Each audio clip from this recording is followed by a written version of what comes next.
NFR podcast. Ladies and gentlemen, it is January of 2021, and Drake has announced that he will be releasing Certified Lover Boy this month. So, guys, welcome to another episode. Before we dive in, let us know in the comments section, who do you want to hear on this album? Let us know the features, let us know everything, who the collaborators are, and, put your prediction down for when you think this is going to drop. And if you have not already, subscribe to the channel. So, Lou, man, it's a big month, big year, lots of drops coming in, but we're covering Drake today. Yeah, and we're doing this on January 7th, so in case any news comes, because we're posting this on the 13th, I believe. Yeah, I think around there. Yeah, we should be around there. At this point right now, all we know is that Drake is supposed to be dropping it in 2021 in January. There's no confirmed exact date yet, but we'll get into our predictions for when it's going to come out. And we have a very special guest joining us for this episode. Yes, sir. Guys, listen, welcome to Debating Hip Hop, bro. We got our boy Craig coming in. So, man, let us know what you do and let us know what's so special about your page, because you've been an OG in this hip hop Twitter game for a minute now. Yes, sir. My name's Craig McDonald. I run Debating Hip Hop. I've been on Twitter for like 2 or 3 years now. Those are kind of my stomping grounds. I've kind of built up. I think I'm at 90,000 followers now. It's been a steady grind through 2020. But yeah, I started writing. I'm a journalist. I'm in school as well. I do have a website that I have all my writing on, so you guys can check that out if you guys want. And yeah, I'm just excited to be on the podcast today and talk about Drake and this new album. Yeah, man, it's going to be crazy because, there's so much anticipation for this new Drake album, and there's so many different questions that have to be answered. And one of them is he going to deliver another classic? Because I feel as if there's this sort of narrative in hip hop right now where people received more life and they felt as if it was an incomplete project because it was more of a playlist vibe. Then, if you want to backtrack to 2016, we got Views. That got heavy mixed receptions. Then we got Scorpion. People were like, I'm not fucking with that whole double side thing. So, Lou, I'm gonna ask you, man, just to start off this episode, where do you think Drake stands in his career right now, and where do you think he's gonna take this next album? Well, Scorpion was an album that had a lot of people disappointed just because they felt as if, with the whole Pusha T incident, he changed his direction and his approach with the album. So going into Certified Lover Boy, I think people are kind of expecting him to return to his old sound. And we kind of saw that with the teaser trailer that he put out where, he's paying homage to the old album covers from So Far Gone to Dark Lane demo tapes and Take Care as well. So I think people are they're really anxious to hear where he's going to go next, what he's going to do with his sound. And a major kind of conversation to have is when is he actually going to put this out? Because we're almost in mid-January. There's no announcement. There's no single yet. So, Craig, do you have a theory as to which week he's going to drop this album?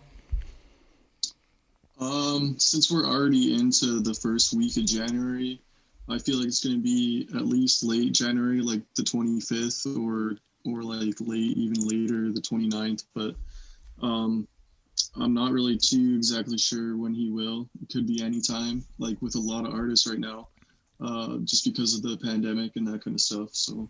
Yeah, that's facts because, it is harder to drop music, and we know how bad the pandemic is getting. We're going into this huge second wave, and apparently, it's probably going to end up hitting the hardest it has in maybe the year that it's been alive. It's going to be a year in March. But I do have a theory, though. Yeah, okay, I do think that Drake will drop maybe on January 29th, just because if you look back at his last two albums, which were Views and Scorpion, they were both dropped on the 29th. Views was dropped April 29th and Scorpion on June 29th. So he might make it, the third album in a row to come out at the end of a month. So I would not be surprised if we get a single very soon and then end of the month, Certified Lover Boy hits. Let me ask something for both of you guys. Were you guys surprised when you found out that he was dropping in the winter rather than the summer? Because we know that Drake has a huge summer aesthetic. Listen, when Views came out, and I was underage and I was going clubbing still, and I remember everyone was bumping Drake in the club. There was, it was at every single house party. And then after that, 2017 came around, and More Life was being bumped everywhere. We graduated high school at that time, and look at where we're at now. So, do you think it's just a product of Drake knowing when what type of times these are, or do you think it's just like he says, fuck it, I want to collect my dough, I want to get out, and I don't want to have to deal with the rest of the year type thing? I think at this point, he knows that the COVID situation will not necessarily improve maybe for a couple more months. So I think that he postponed it from the summer just because he knew that it wasn't the best time and that he had just dropped a mixtape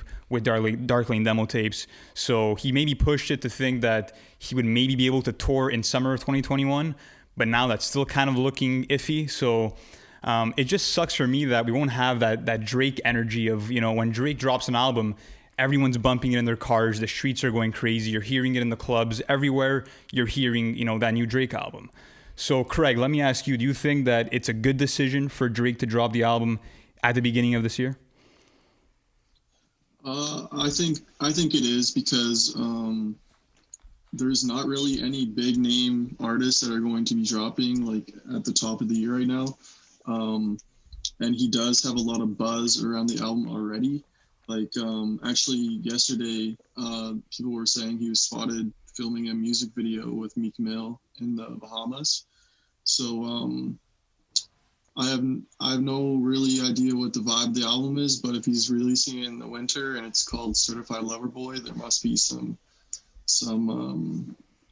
deep cuts and maybe some love songs on there. Yeah, some Marvin Room sort of vibes, man. Everyone's gonna be going crazy on Twitter again, man. Yeah, and what's interesting about the album title is that it's very bold and like it kind of took people, people kind of saw that and were kind of taken aback by it just because it's typical of Drake, but it's not, and it kind of plays to Drake's sensitive sides, and I feel like no other rapper in his position would go with a title like that. Well, I thought about this actually today, and I was in my car and I was like, why the fuck would this guy call it Certified Lover Boy? And I mean, if you backtrack all the way, to the Drake, to the start of Drake's career in 2009, 2010, he was always known as a certified lover boy, the guy that was like, good with the women, always good with the women celebrities, always had the dating scandals, and he actually built a very big portion of his fame and fortune off of those scandals, the Rihanna scandal, the Madonna scandal, the J-Lo scandal. Like there is so many different things that Drake was able to capitalize from that aura and that marketing persona. So I just think it's not only that it's marketable for him, but it allows him to be more expressive with the type of music he wants to put out, right? Because the thing is that I like when Drake dives into every bag. I've learned to like it. When I first started getting into Drake, I wanted more of that, pound cake, no telling, know yourself sort of vibe. But then I got used to all of his music at a certain point. So, Craig, I want to ask you, what type of sound do you want to hear from Certified Lover Boy? And do you think that this whole Certified Lover Boy approach is the right place for him to go to right now? Oh, yeah, I understand that. What I like from Drake the most is when he kind of touches on a lot of his sounds at the same time. Like he can rap if he wants to rap. Like he's rapped up against like some of the best lyricists. He's kind of underrated in that section a little bit.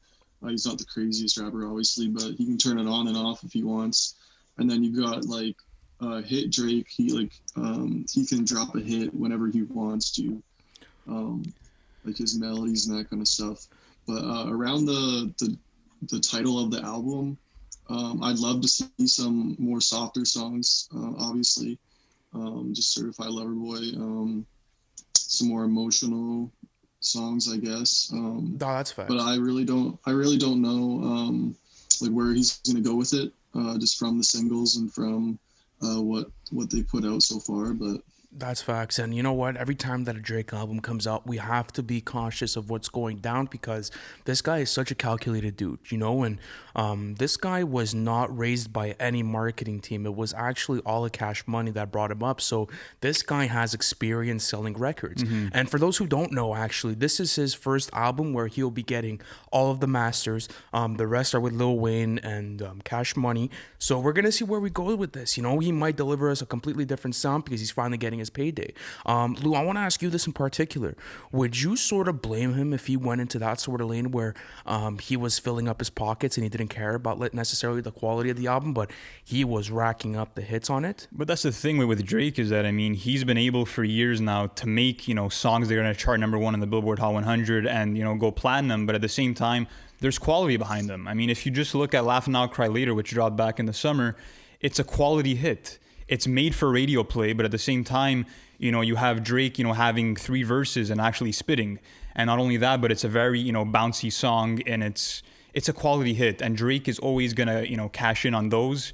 And I mean, look, the main narrative for me here is that I feel like, Drake is under pressure to deliver just because people were not happy with Scorpion. A lot of people, there's that narrative that it's his worst album. Yeah, you think he's under a lot of pressure at this point, even if he's done everything he's done?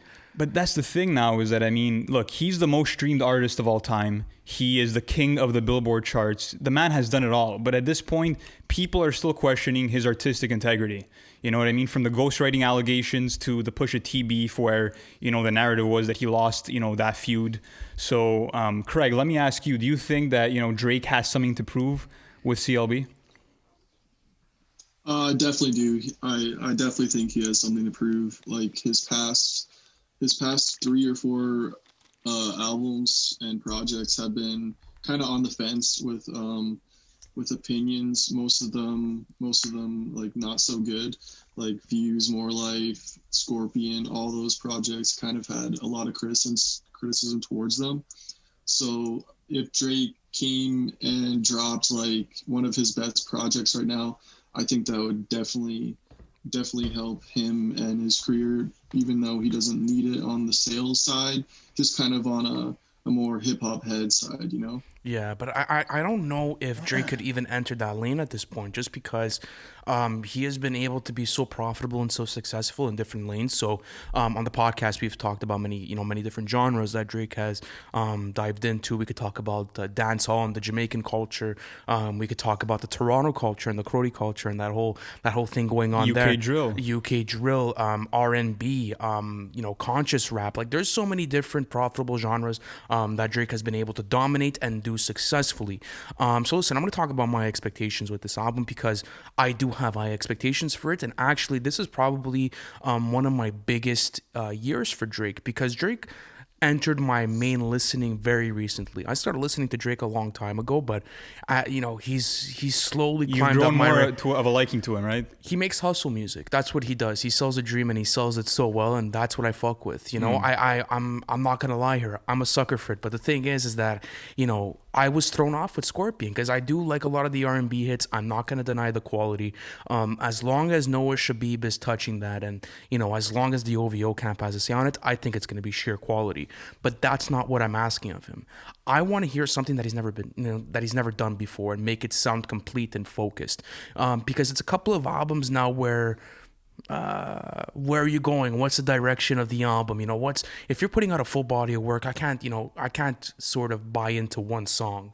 I can't buy into 75% of the album, and then after that, the 25 for me are skips. And I think that's what's separating Scorpion from a quality album to a bad album for me. So listen, if I could go through Certified Lover Boy and I'm fucking with every single song and not even on a hardcore level, I think it's successful because Drake has given me everything he's having to give. And not only that, but to a certain extent, Drake's career has been built on the come-up story.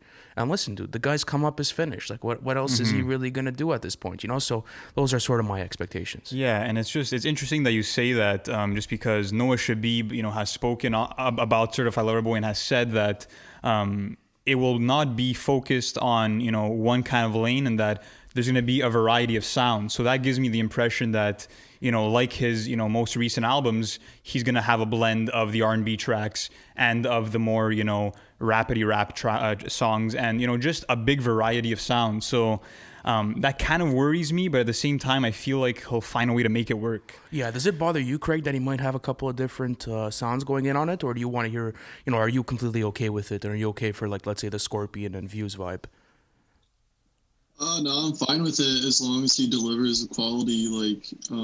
I think you can go a lot of albums. Like even you look at Savage Mode 2 this year. Like 21 Savage had some like hard hitting songs, and then he had some vibe types of songs, and he made it work. So I think Drake can definitely make that work. He can make some more hard hitting sounds. He can make some more pop sounding songs. So I don't really doubt Drake in that area, but he just needs to deliver. And I think that speaks to just, how diverse his audience is, and the fact that he feels like he needs to please everybody at this point. Yeah, he does, because he's allowed him, think about Drake as the Walmart of rap.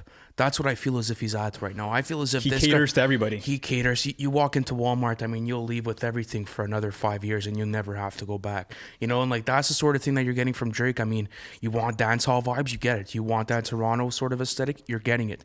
You want that southern sort of vibe, you know, where he's gotten that from Young Money and that whole camp, you're getting it, you know? So yes, at that time I enjoy it, but I want to hear something now because like he has to stop catering his career towards everyone else and he has to do what he wants. And at the end of the day, if I hear that, regardless of the type of sounds that he's introducing into it, I'm completely fine. I mean, listen, fuck it. Like, give me whatever you want, and you know, I want to hear quality Drake. And speaking about quality Drake, he's released one single off the album already, and we've heard it already. But now I want to ask you guys, if he was to drop another single, what type of single are we getting, and do you think it's going to possess another feature? That's really interesting. At this point, I feel like he's gonna go like I said, Noah Shabib has, you know, it's not official, but he has said that we will have a variety of sounds. So I feel like he's gonna go away from the type of vibe we got from Laugh Now Cry Later and maybe go into something that's more lyrical, just to, you know, bridge the gap between, you know, both of those fan bases really. So I think he'll go into his lyrical bag if there is another single, but you know, at this point it could be anything. What about you, Craig? What do you think he's gonna dive into next?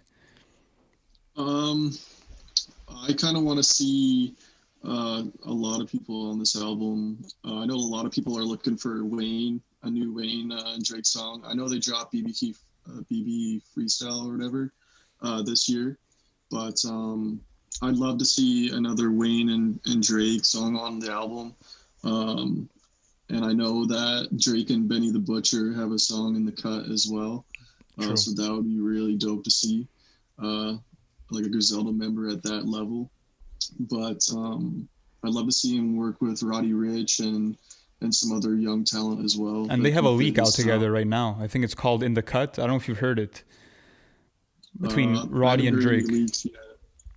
Yeah, I haven't heard any leaks yet, but that would be definitely interesting to hear. Yeah, just because like they both have that duality of being singers and rappers. That's facts. Yeah. So I think they'd have amazing chemistry. Oh, you're absolutely right on that. And you know, going back to what Craig said about not hearing any leaks, I mean, I know Nick is pretty religious with this too. Like he's already shaking his head over there. Fuck leaks, man. Fuck leaks when you're going into a Drake album because you don't want to hear anything. And I'm the type of guy that I'll go to this Drake album and I'm going to go through it full because it's been a while since I've been able to sit down and actually listen to a project like this. I mean, I got amazing drops this year in 2020. Last year in 2020. I had Betty the Butcher, I had Logic, I had Big Sean. I had a lot of other Griselda members dropping. But it's a different type of vibe when you're going into a Drake album. Like the hype is there. The marketing effect has already taken over you and you have so much preamp built. It's kind of like, what are my expectations now, you know? And then I'm the type of guy, I listen to it the first hand, I probably won't like it, I'm probably gonna have a fuckload of criticisms, and then I'm gonna go back sober and I'm gonna be like, oh, okay, I see where he was going with this type yeah shit. And I feel like all that hype is there also just because, you know, we're expecting albums not only from Drake but also from J. Cole and from Kendrick. So we have, you know, possibly the big three dropping in 2021. So Drake is going to set the tone off for, you know, how to roll out this album properly, to see, you know, what kind of first week sales he's going to get and all that stuff. So, you know, he's going to set the tone for the year and I'm really excited. And in terms of features, I definitely want to see another Lil Wayne collab just because BB King Freestyle was incredible. They have over 30 songs together and every single song knocks. They all slap. Their chemistry is fantastic, man. If it's not for Lil Wayne, I don't think Drizzy has, one, the writing that he has, or two, the punchlines that he's learned so much from him. Oh my goodness. And I was talking about this with Nick in the car too today. We were bumping So Far Gone and we were like, man, this is the Toronto version of Lil Wayne. Like, this doesn't make sense at all. And like, you hear it in the way he pronounces stuff. So, Craig, as far as that goes, man, do you think that if Lil Wayne and Drake we're gonna release another song, let's say, you know, it's not gonna stick to only the No Ceilings tape, but it's gonna go all the way to Certified Lover Boy, what type of vibe do you think we're gonna get? Do you think it's gonna be something softer, or do you think it's gonna be on that BB King freestyle where they're spitting game? I want a song like Used To on If You Ready, It's Too Late. I want I want something hard, bro. I don't care. Yeah, give me Facts. whatever you could get, man. Especially when they're going hard, Yeah. man. Like, you're gonna get a world of game. Like the amount of punchlines that are given to you from a Lil Wayne and Drake song is absolutely incredible. And at the end of the day, you'll never really hear anything better. But listen, I want to move on to producers because this is a very important part of this project, and we see that most of the time, if the production on an album is shit, the album is shit. And it's gonna stay like that for a minute now. We saw that Benny the Butcher had fantastic production this year. We saw that Logic had fantastic production. Same thing with Big Sean this year. So listen, I'm gonna start with you, Craig. If you wanted to see, let's say, 3 producers on this next Drake album, who do you got, and for what reason do you got them? All right, that's a great question. First, I'd love to see I'd love to see Metro Boomin on this album. Facts. I just love his production, especially if Drake wants like a more heavy hitting song. That would be super dope. For my second one, it would be so sick to see like more of a soft soul track with like The Alchemist or like someone like that. That's facts. That's facts. That would be dope as well, like him spitting bars. And then I could see Drake over some like Jetson Made or like Ronnie J or something. That would be dope. Okay, something more dirtier with like some clipping 808s, that sort of thing. Exactly that. No, I see that going down, especially that maybe, hey, listen, he's trying to go into a different lane. There has been some people from his camp that has said that they have their whole marketing game like drawn up for like the next 5 years apparently. So I guess when you For Drake's career, you're saying? yeah, for Drake's career, like they know wow. they know where they're going with Drake's career for the next 5 years. And listen, I don't know how much of that is true. I mean, that could be said with a grain of salt, but at the end of the day, it is true, man. When you get to that level and you've been doing this consistent for this long, I mean, you have information and analytics that no one else has in your marketing rollouts. And you know what? Like, that's where I think this is going to go. It's going to be one of Drake's most marketable albums. I don't know how the first week sales are going to do because of this whole pandemic thing going on, and I don't know how receptive people are going to be with it. But hey, listen, it's Aubrey Graham, excuse me. We could, you guys get the point. we could expect some big numbers. So guys, we've reached the final predictions for Certified Lover Boy.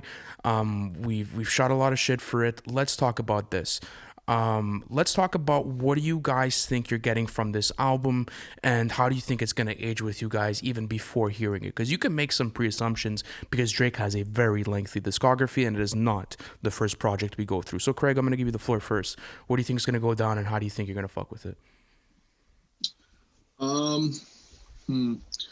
I can see, like, I know Drake is he'll always kind of give you something more about himself every album. I kind of want to learn more about him and some more like deep and emotional content. I know there's going to be like a bunch of saves on this album, just like hits and that kind of stuff.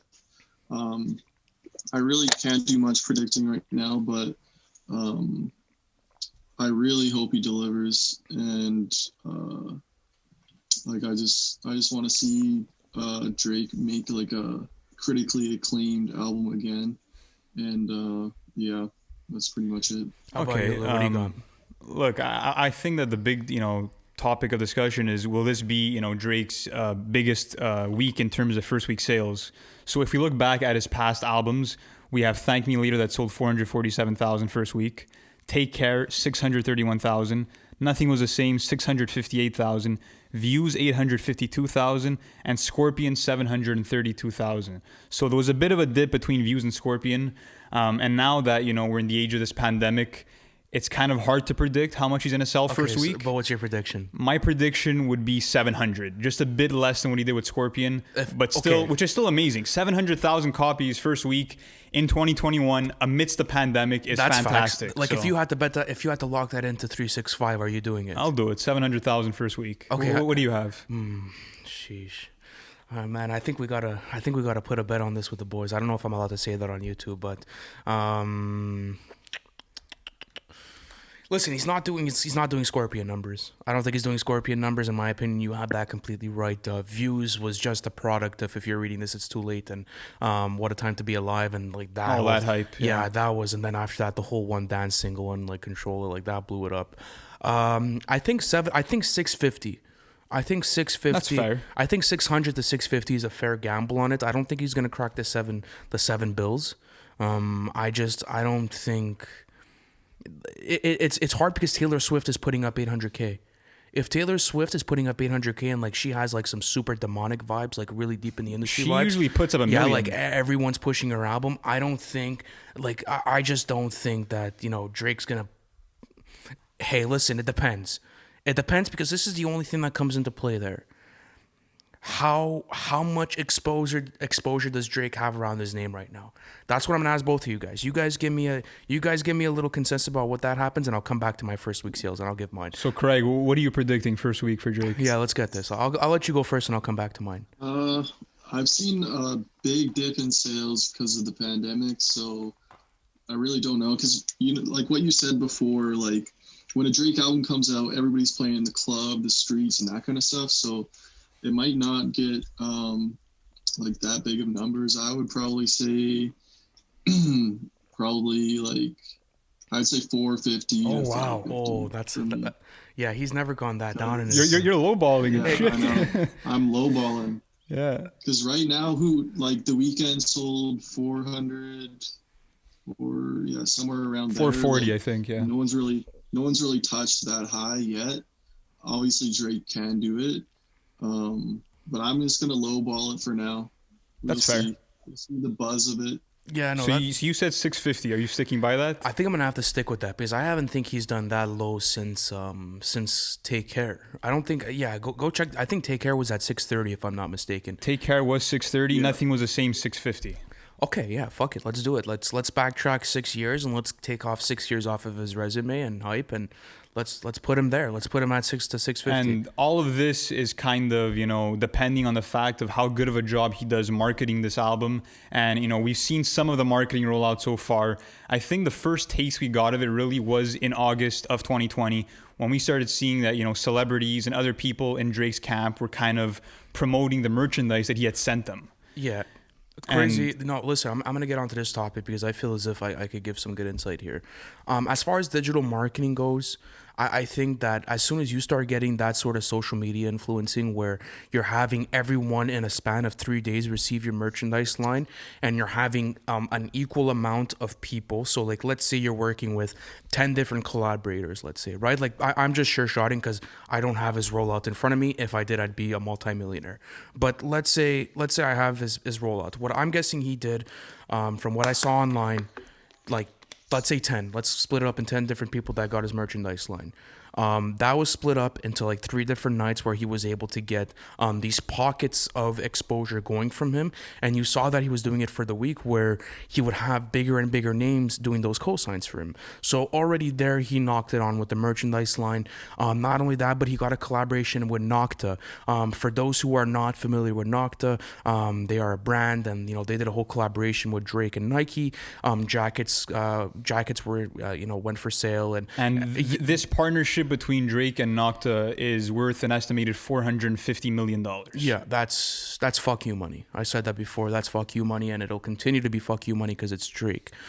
So I think that at any point, if Drake is able to solidify that, which he did, because the whole line, if you go on StockX and you go look at the NOCTA line, bro, these vultures are really reselling. I want to ask you guys, what do you guys think of the actual merch? I mean, we had the puffer jackets in gold and black. We had the hoodie. We had the socks as well.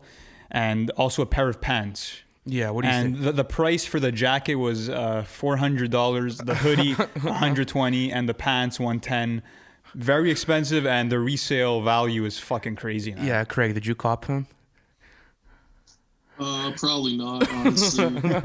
But actually, so I live in Calgary here in Canada, and they actually opened a new OVO store in a mall here. So I actually went there and checked out all that stuff, and I just copped like a sweatshirt, so it wasn't too bad. But I don't know if I'd spend all that money for for that stuff. Let me ask you this, both of you. How do you think that this Nike partnership and the NOCTA line will actually boost Certified Lover Boy? Well, I mean, he's putting himself into a profitable lane. I mean, anytime you take two cultures and you're able to put them together in a seamless way, especially within a rollout and especially with the right amount of hype, it could do wonders. I mean, It sold out in minutes. When he put it up in December. It sold out in fucking minutes. Well, I mean, if you look at every OVO drop that he does, mostly everything sells out, and they resell.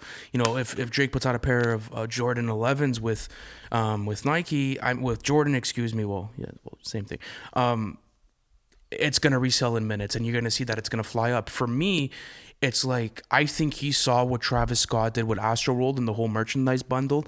But since they banned that from having an effect on merchandise sales, he went for more of a marketing approach on it, where all of the brands were working together, and he was going to be able to get the exposure for the rollout. So I think that's why he included it in the pre-launch. I also think that the branding is super marketable on it. I mean, if you look at the style of the coats, you look at, let's say, the lipstick smudge on it, you look at that classic Nike simplicity, you look at the type of tissue he's using, everything aside, I mean, this is perfect, right? I mean, and not only that, but they also followed Supreme's marketing motto of putting shit out in like a season, like a sort of season vibe, having everything resell right away and have it hit StockX and have everything sell out, because it was limited merch on it too. Exactly, and that limited merch we're gonna have another drop in February. I think it's February 23rd, which is gonna be probably a month after the album's out. So not only are you capturing your listeners, but after that, you have some more, attire for them to buy. Yeah, because if you look at it now, let's say he does drop in the month of January, he's covered his pre-launch and he's covered his post-launch with this collaboration. And I think that's why it's worth so much, because not only that, but NOCTA's pockets must be filling right now from Drake's exposure. Same thing with him. I mean, anytime you touch 500 million, you're doing numbers. And I don't think he's touching 500 million, but I think obviously that's split between many different people. But obviously Drake's making a crazy bag out of this. And also I think the fact of collabing with a global brand like Nike will just, bring a bigger demographic to the album as well. That's true, especially that he's starting to use it now, right? I mean, look at Laugh Now, Cry Later. That was back in the summer in August. In August, yeah. That was back in August. It was all filmed at the Nike headquarters. He had Marshawn Lynch, Kevin Durant. He had Odell Beckham Jr. Excuse me. He also had this really nice IG model too. I can't remember her name, but Nick knows her.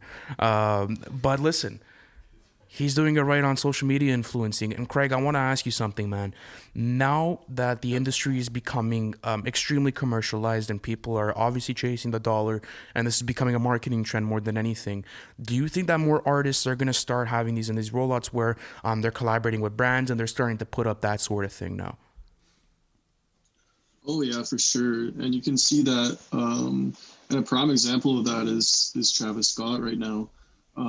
He's doing so many collabs with so many different brands and different areas in the world. Like, when you're Drake, you can do whatever you want and that'll bring people in, right? Facts. So like, even online, with like even just an up and coming artist, it's always a good idea to branch out like that and do collabs and yeah, definitely. No, I see where you're coming from, because a lot of artists could profit from these big brands. And not only that, but when they're making those endorsement dollars, it obviously helps their pockets and it does push the culture. So you know what? I want to go back to when he started teasing this whole rollout. Let's go back to October 14th or 24th, I believe. Was it 24th? I'm not sure. I think it was the 24th. Hold on one second. Let me get that. Yes, it was the 24th, 2020. He put out his trailer for CLB and everyone started going crazy. So let's talk about that part of the marketing rollout and everything that went down. First of all, I'm going to ask both of you guys, did you guys fuck with the promo trailer? Let's get that across. Okay, Craig, I'll ask you first. Did you like the promo trailer? I thought it did its job. Like, really, what everybody wanted to know was just when the album was dropping. So a lot of people probably didn't even watch it. They just saw the news. But I thought it was fine. No, I liked it. I think it was good. No, it was definitely good. I like that he paid that old homage. I think that concept's already been used by Jay-Z, especially that he was going through all of his album covers. How about you, bro? What do you think about it? Yeah, I thought it was really well done. I especially liked the first shot of the teaser video, just because he recreates So Far Gone, but he does it in a very cinematic way, where there's a little kid that's looking at these rose petals kind of falling down, and it's of course a straight replica of So Far Gone. And it really it touches on that nostalgic factor for me as a Drake fan, to see him kind of recreate these album covers. It gives me a sense that he might be returning to those artistic roots that we saw earlier on in his career. So it did its job. It got me excited. It got me really hyped up for the album.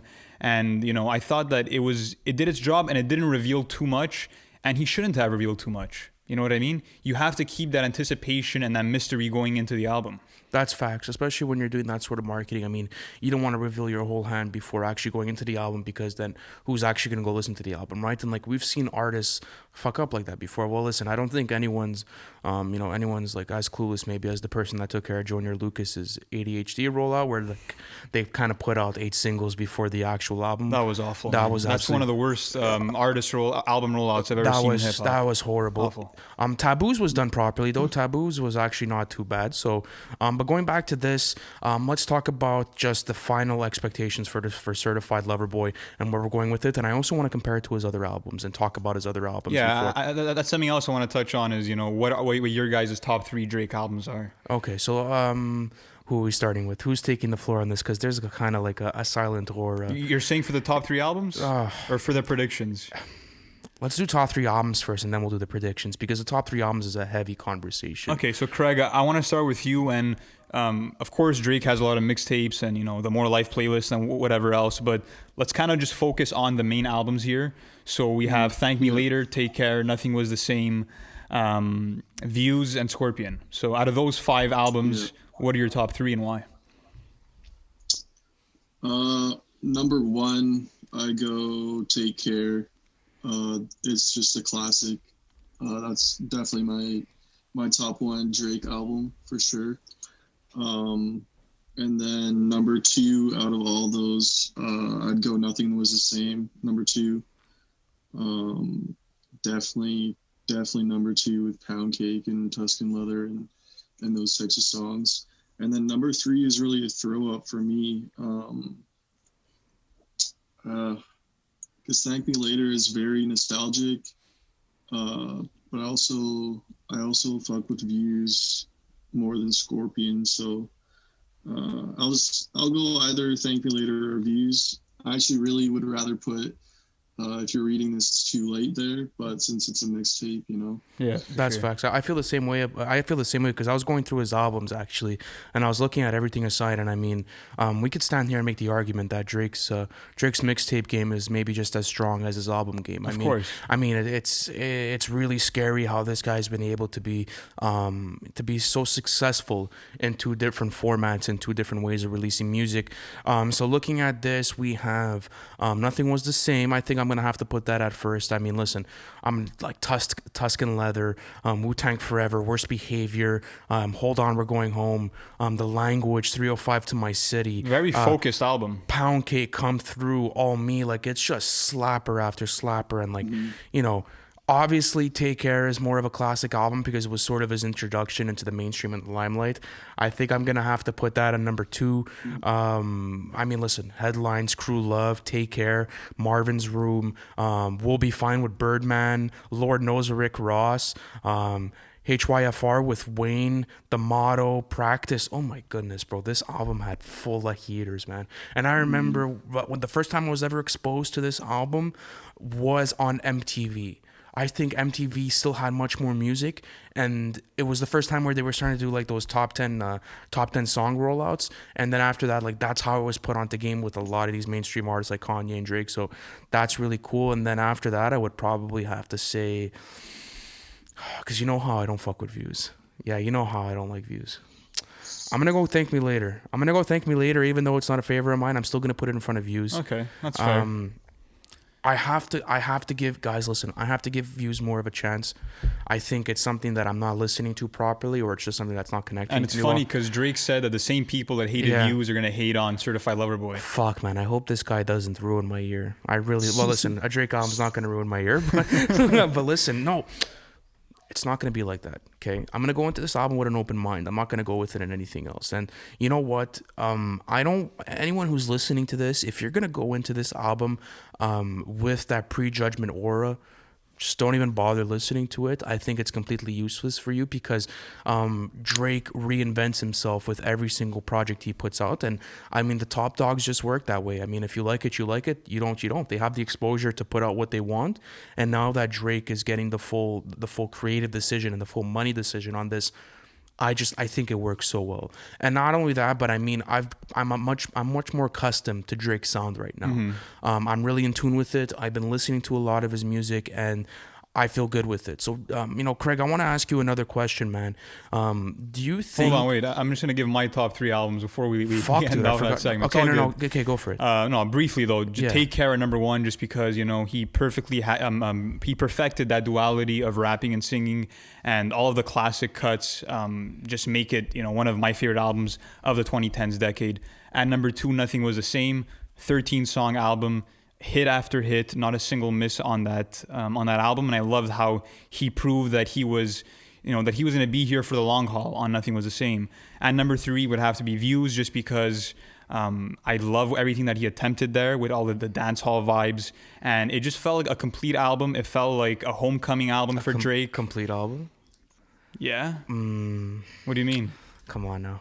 We just had a conversation about how it was like there was a bit of stuff going on there, like too much stuff going on there. Too much stuff in what sense? Meaning like too many sounds into one album. So like I do agree that there's quality there, but to call it a complete album is one thing. I think that he did a good job of juggling the different, avenues that he went into. To what extent though? Like what makes you... To the extent that there were no misses on the album. I mean, you have songs like Controlla, and then you have songs like Western Road Flows where he's getting introspective. He did a good balance of everything and gave fans everything they could have wanted. Ah, man, I don't know about that. That's a bit of a take, man, because listen, that album it's a good album. It's concentrated, but I mean, it's not so concentrated. Like it's not something where I'm like, holy shit. Like it's not like Nothing Was the Same. No, it's level. not his most concise album by any means. Yeah. But I do think that there's quality in nearly every track. Okay, we'll get onto that for another day. Listen, Craig, I'm I'm coming back to you on that. Listen, what do you think about Drake's music on this next one? And let's answer a couple of questions. From the hip hop Twitter community that I've seen. A lot of people are saying that they don't like when Drake goes into this multiple bag, sort of lane. How do you... Wait, but why are people saying that? Because to me, Drake has always been a chameleon and always... worn these different hats in hip hop. You know what I mean? I'm just a messenger here. I'm just bringing it. I'm bringing it up. So, Craig, let me ask you, man. Are you a fan of that? And what do you got to say to people that don't fuck with that whole mixing vibe? I'm a fan of it, and I think people need to really appreciate, the skill and the skill that goes into that. Like, not a lot of people can sing, rap, like on the same track. Like there's probably very few people right now that can actually do that, and that's just a shout to Drake's versatility. But coming into this album, that's what I always look for in a Drake album. So if you hate that, then I don't know what to say. If you hate that, you're simply not a Drake fan. In my eyes, at least. Whoa, hold on a second. If you don't like Drake's versatility and him tapping into different subgenres and different sounds, then how can you call yourself a Drake fan? Because that's what he's done throughout the course of his career. Well, I mean, someone like Drake. I mean, like you don't have to go to Walmart to buy auto parts, but you could go there for grocery shopping. And you're still not a fan of Walmart? I'm not sure where you're getting with these analogies here. I'm trying straight up say what you got to say. I'm trying to say, like, bro, if he was to do trap music and release trap music, I fuck with him just for trap music, that means I can't be a fan of Drake? No, for sure you can be, but overall as an artist, how can you say that you fuck with Drake if you don't want to see his evolution and see his growth as he taps into That's a different styles? That's a completely different question than if I like all of his styles. I mean, if I like one of his styles, then I'm still considered somewhat of a fan. Yeah, but how many Drake albums truly stick to one style? You can say What a Time to Be Alive is simply trap, and I'll agree with you, but there's not many other albums that, Drake is sticking to one lane. If you're reading This Is Too Late, it's pretty concise. Nothing Was the Same is pretty concise. Not really. If you're reading this too late, we see some different styles from Drake on there. It's really hard home, and like there's some really heavy production on there. I would also say it doesn't stick to one sound though. If you're reading This Is Too Late, it does not stick to one sound. No, but listen, man, I'm not going into the fucking composure of the songs and like looking at like, okay, he used this here. Okay, fuck it, I'm out. I'm not listening to it. Listen, all I'm saying is that if you're truly a fan of Drake, then you appreciate his chameleon way of working in the music industry and the fact that he's able to wear these different hats. I agree with you. Because it's one of his biggest accomplishments, man. I'm sorry. No, it is one of his biggest accomplishments, but I mean, like, I could like something for not necessarily on a different level. Like, example, I know people that fuck with Drake just for Take Care, and they're fans of Drake just for Take Care. And that's how are you a fan of Drake if you like one of his albums? The guy has why put you out... can't like one of his pieces of work? Sure you can, but how could you call yourself a Drake fan if out of 10 of his projects, for instance, you only like one? How could you call yourself a Drake fan? You're a fan of Take Care, but you're not a Drake fan. Well, I'm not here with a checklist deciding what's a Drake fan and what's not a Drake fan. It's subjective and it's music. I'm not here to tell you what you're supposed to like and what you don't like. And I think that's what I appreciate Drake for, is because he's able to do so many different things, but it doesn't mean I have to buy into all those different things. Like, in all honesty, like, I appreciate a song like Marvin's Room or a song like Controlla, but I'm not bumping that. I'm sorry, that's just not my taste, but that does not make me a Drake fan. I mean, someone that is willing to listen to his music and actually appreciate what he does, then that's a fan. That's what I think constitutes someone as a fan, not necessarily, you having to buy all of his products. I mean, at that point, like, then you're just biased. At that point, you're actually biased because you're just liking for what it is, and like whatever he gives you, okay, I'm fine, I'm chill. I'm going to walk away from it, and then that's it. I mean, that's what separates the whole thing from being a fan. All I'm saying is that out of all the Drake fans that I've ever spoken to or interacted with, they all love and support, his versatility and his ability to not stick to one sound. I don't know any Drake fan that likes him just for his lyrical bag or likes him just for his R&B tracks. No, people love that versatility, man. No, that's the point I'm making. I know. I'm saying I know it's fine. Like, it's okay to be like that, but I'm just saying, like, there's people probably that are going to watch this and that are going to say, like, hey, listen, I only fuck with Drake for If You're Reading This, It's Too Late. Like, and I'm anxious for this next album, and I'm a fan of what he's been putting out lately, but I don't fuck with Scorpion. I don't fuck with, I don't fuck with More Life. I don't fuck with Views. I don't fuck with anything else. And that's not necessarily a problem. I mean, like, you're allowed to dislike someone's other products in comparison to something that's more concentrated. I mean, at the end of the day, it's just an album. And you could be a fan of that person without having to invest all your time into his whole discography. I mean, that's what a discography's for. I didn't say you have to like every album. I just think that, you have to appreciate what he's done and, where he's able to have gone, throughout his career, because he has always changed. He's always evolving as an artist. I want to ask you, Craig, do you think that, with Certified Lover Boy, he has the potential to put out his best album yet, or is that narrative kind of too far-fetched? That might be a little too far-fetched right now. He does have a lot of competition. Like, as we just named our top 3 albums, like, our top 2 albums had like 8 to 10 songs that were like absolutely insane. I don't doubt him. I just think like it's kind of a hard competition. So, but you never know. I think he's going to deliver quality. I think definitely he's going to deliver quality. And, I think at any point you have to expect Drake to deliver quality because he has such a big budget to do these projects now. He's connected with the best collaborators all over the industry. And whatever you're going to get is quality. It depends if it's your taste or not. Because personal preference and the quality in music always have to be divided. I mean, like, not everyone's going to be a fan of the Roots, but you appreciate the quality that the Roots bring. Not everyone's going to be a fan of A Tribe Called Quest, but people are still going to buy into it. The same thing I feel as if Drake is. You got to appreciate the quality that goes into it, because the amount of calculation and the amount of time that goes into these albums is absolutely ridiculous. And he kind of creates music, not on the same level as Kanye, but maybe maybe that same sort of aura around it where it's very calculated music at the end of the day.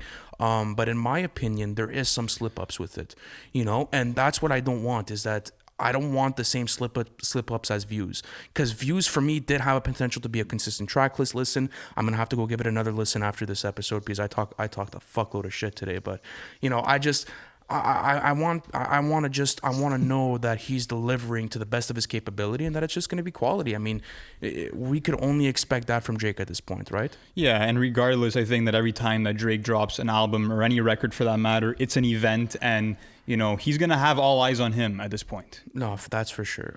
So listen. Mm-hmm. I think we've gotten pretty deep into the episode. I mean, we've touched on everything. We've touched on his past work. We've touched on, just the whole landscape of CLB, the marketing rollout, what type of music and what type of genres he might dive into, the first album sales. We really touched everything on this podcast. Craig, I want to leave you off with a question before Luca has anything to say. And it's, what does Drake mean to your hip hop listening? Because a lot of people have started, especially in our generation, bro, where, they started with Drake and they started bumping him, and it led them into other genres. How has that affected you as a person in your listening? No, Drake is a legend. You really couldn't go anywhere growing up not hearing Drake. So he was definitely one of the first people I kind of got into, hearing all those songs from those first albums, from Take Care, from Nothing Was the Same. It really showed me kind of, it was kind of a begin, Drake is kind of a beginner person for a hip hop fan. As you guys have said, he has a lot of different styles, a lot of different people but he's definitely kind of a gateway into different places. You search up Drake, you can get into, Nicki and Cash Money and that kind of stuff. But yeah, he's just a legend, and he really shows his versatility in his music. Yeah, and I think it's also just impressive to have accomplished what he's accomplished as a Canadian, just because he's taken his stature and also put on smaller artists and promoted their music and then that sort of thing. So as a Canadian myself, I'm kind of prideful that he's done so much for Canadian hip hop, really. That's true, and especially that he's one thing before we actually end this episode is everyone has to stop calling this guy a culture vulture, because he is the culture. That is the one thing that fucking bugs me, is everyone's like, oh yeah, he goes into this lane and he grabs this and he grabs this. He does it for a reason. He does it because he actually co-signs them and makes it a marketing game more than anything, because he puts himself into profitable lanes. Example, everyone was buzzing when he went into New York Drill. If Drake did not do New York Drill, or Pop Smoke did not do it, it would not nearly be as big as it is right now. Mm-hmm. If Drake did not go into dancehall or Jamaican sort of aesthetics, it would not be as big as it is now. If Drake did not infuse R&B and hip hop together like he did, because there was guys that did it before him, I'm not questioning that. I'm just saying Drake popularized it. If Drake did not do the things he did, then we'd be having a completely different episode right now, guys. So I think we got to conclude it on that, man. It's always a great conversation when we're talking about Drake. This guy is an absolute mogul. He does it all. He sells albums. He releases merch lines, and he could also get on his soft spot and release women music. And that's what I like about it too. This guy has the full versatility, and he's not afraid to go into different lanes. Craig, before we end off the episode, man, I'm gonna give you the floor again. So tell people where they could find your awesome content, and let people know what comes out of your platform, man. Yes, sir. You guys can find me on Twitter at debatinghiphop_.